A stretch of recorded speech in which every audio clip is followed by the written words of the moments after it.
There's another thing called primary biliary cholangitis. So there's something called, earlier it was called as PBC, primary biliary cirrhosis, but it's not primary biliary cirrhosis now, it's cholangitis. Why? Because it is the ductules which are affected. It's not your parenchyma, it's your ductules. But primary biliary cholangitis, if left untreated, just like, any other chronic liver disease, any chronic liver disease will end up in what? Cirrhosis. So in later stages, they develop in cirrhosis.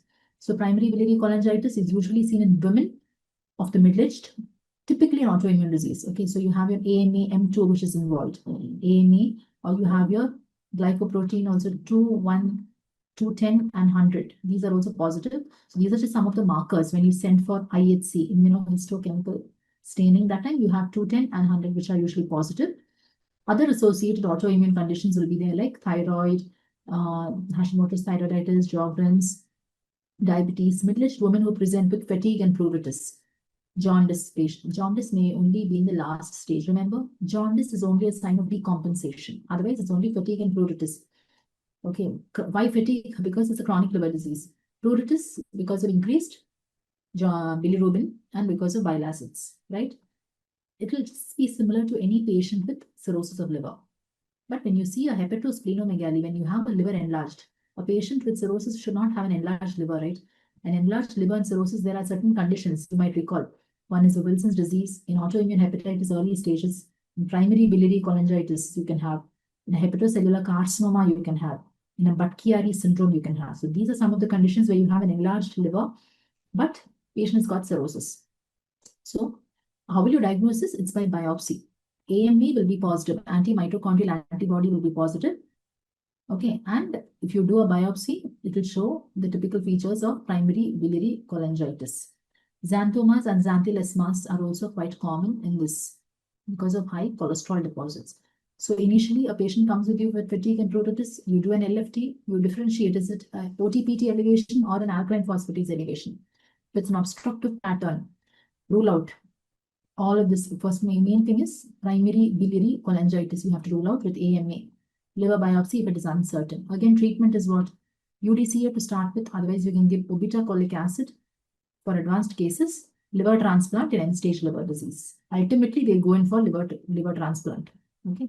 So a 32-year-old woman, this is a middle-aged woman with ulcerative colitis, presents with fatigue and pruritus and intermittent right upper quadrant pain. So a patient with ulcerative colitis should not ideally present with abnormal LFT. But when she presents, you do an LFT profiling, ALP and GGT. So it is an obstructive pattern. Yeah. Beaded appearance. What is the most appropriate step? Yes. You have to start UDCA.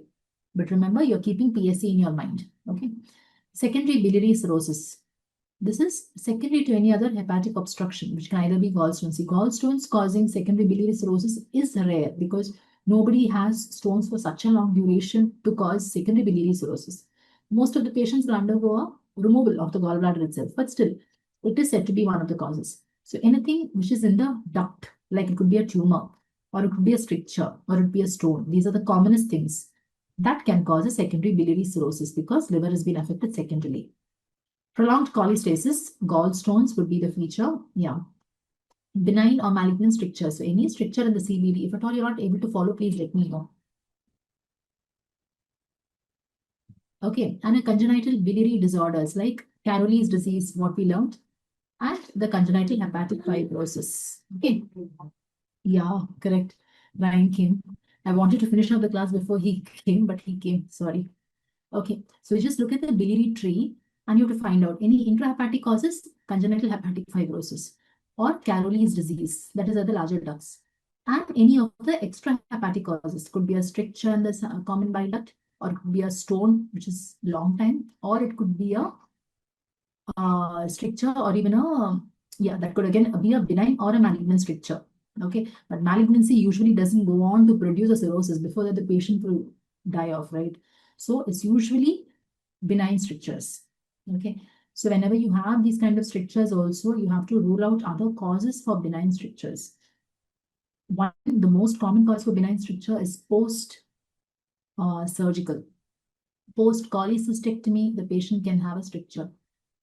Long term, if you have a patient with chronic pancreatitis, they can have, so anything related to the GB here, or anything related to the pancreas here, that can result in a CVD stricture. or if the patient has something called as IgG4, that can cause. So IgG4 is a very common cause for a CVD stricture. Or if the patient has got any of this colloidal cyst, there also there will be an obstruction. This long-term obstruction can result in cirrhosis. Okay, so if there is any colloidal cyst, but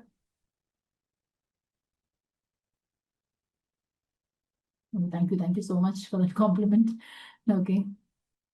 Okay, so IgG4 disease. Yeah, IgG4 is another remarkable thing which you should never miss, where the patient presents with CVD strictures, especially at the hilum. The patient has got a hilar stricture out here. That is a narrowing. Always look for the serum IgG4.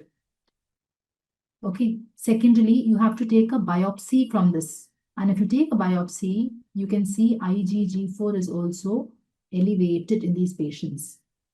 So when you have serum IgG4 elevated, plus you have IgG4 elevation, okay, now in the biopsy, plus other associated disorders of IgG4 as well, like autoimmune pancreatitis or a retroperitoneal fibrosis or a CL adenitis. So any of this is present, then you should think it is an IgG4 related structure.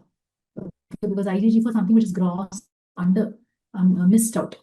Patients may just think there is a stricture, they can go in for a surgery and all. There is no need for surgery. IgG4, if you diagnose it properly, only with a course of steroids, you can correct the disease. Okay, so something which is correctable only medically, you should not go for a surgery. So initially, how it look like, the patient may present with pruritus, jaundice and all, and you take an ultrasound, will be dilated and duct above a stricture. You might think the stricture is malignant.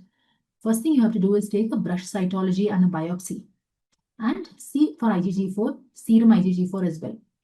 If it is elevated, start the patient on steroids, they will have a dramatic response. You don't need to take anything else. But when a patient presents with cholangitis, that is fever, jaundice, okay, abdominal pain, the first treatment you have to do is, cholangitis means you have to relieve the obstruction.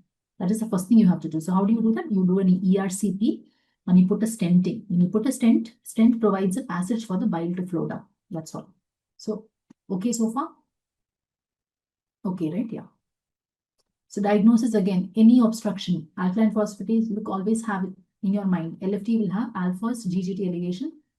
Ultrasound shows dilated ducts. The next thing is MRCP, ERCP.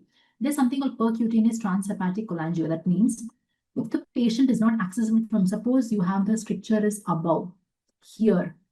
When you do an endoscopy here, you may not be able to access that far. That time, the easier way to approach will be through your liver. That is a percutaneous transhepatic cholangio. Okay, so through the skin, through the liver, you are approaching the bile duct. So the bile duct can be approached either through endoscopy or it can also be from above. Now, is it okay? Any doubt? Or there is also something called endoscopic ultrasound that is a little more confusing for you all. That is through the ear, say, suppose you're having your, this is your esophagus. This is your stomach. This is your duodenum. Okay. Here you have your liver. You have your ducts coming out from here. You have your common hepatic duct. You have your cystic duct which joins. And all of this along with the pancreatic duct opens here. There's something called as endoscopic ultrasound. What does it mean? Endoscopically, you're putting the scope here into the stomach and you can access the bile duct through the stomach wall. Okay, so that is another way how you can drain the bile. Is this okay? So either you position the scope here and you go back into the bile duct, or you can do an endoscopic ultrasound. That means through the wall of the stomach or through the wall of the duodenum, you can approach the bile duct. Or you can approach the above part through the percutaneous. So all these methods are there, how you can approach the bile duct before landing on surgery. Is this okay? Endoscopic ultrasound, that's through the stomach wall or through the duodenum. Otherwise, it's only through your duodenum and you go back into ERCP, or through your percutaneous transhepatic, that is the ducts above. These are all methods. So you don't have to confuse yourself too much, but just say that, that's all. Okay. So treat the underlying cause. If there is stones, remove the stone. If there is a stricture, you have to dilate the stricture and insert a stent. Liver transplantation in advanced cases. Okay.